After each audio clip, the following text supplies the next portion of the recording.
আসসালামু আলাইকুম, কি অবস্থা? সবাই কেমন আছেন? আশা করি সবাই ভালো আছেন। আলহামদুলিল্লাহ, আমি অনেক ভালো আছি আল্লাহর রহমতে।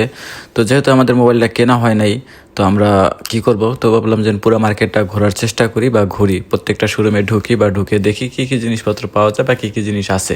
তো আমরা প্রথমে একটা জুতার দোকানে ঢুকি, জুতার দোকানে ঢুকে দেখি একটা জুতার দাম 500 ইউরো, 200 ইউরো, 300 ইউরো। একটা জুতা বাংলা টাকার 1 লাখ টাকা, 1.5 লাখ টাকা, 50,000 টাকা। এগুলো দেখে আমার মাথা নষ্ট হয়ে গেছে। তো এগুলো কেনার মতন সামর্থ্য তো আমার নাই।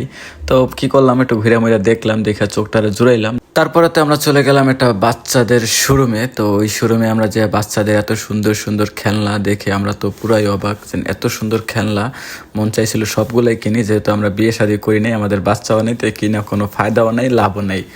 তারপরেতে আমরা একটা জিনিস ভাবছিলাম যে একটা কিছু কিনে নেই। তো একটা জিনিস কিনতে চাইছিলাম, তো ওই জিনিসটা আমরা ভাষা না জানার কারণে, ভাষা না বোঝার কারণে আমরা কিনতে চাইছিলাম একটা ভেপ। একটা ভাই বলছিল যে একটা ভেপ কিনবো আমি, তো একটা ভেপ কিনতে যাই। তো তারপরেতে আমরা ভেপ কিনতে যাই, ভাষা না বোঝার কারণে আমরা অন্য একটা জিনিস কিনে আনছি। তো ওইখানে বসে আমরা আনবক্স করি নাই। তো বাসায় এসে আনবক্স করে দেখি যে ওইটা আমাদের কোনো কাজেই লাগবে না। তারপরেতে কি করলাম, ভাবলাম যে না, আবার ফেরত দিয়ে আসি। তো ফেরত দেওয়ার জন্য আবার দ্বিতীয় দিন আমরা গেছিলাম। তো তখন বললো এটার কোনো ফেরত হবে না। তো যাই হোক, কি করার, আমরা 10-15 টাকা লস খাইলাম, ঠিক আছে, ওইটা কোনো ব্যাপার না। যাই হোক, দেখতে দেখতে আমাদের সময়টা ভালোভাবে কাটলো। দোকানের ভিতরে বসে অনেক মজা করলাম।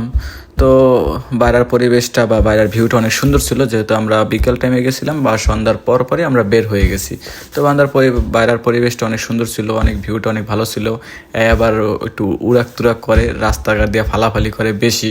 তারপরে তো আমরা ফাইজলামি করতে করতে আমরা বাসায় চলে আসি। যেহেতু আমরা হাঁটতে হাঁটতে গেছিলাম, আবার হাঁটতে হাঁটতে বাসায় গেছি। তো আমাদের পা হাত পা অনেক ব্যথা করতেছিল।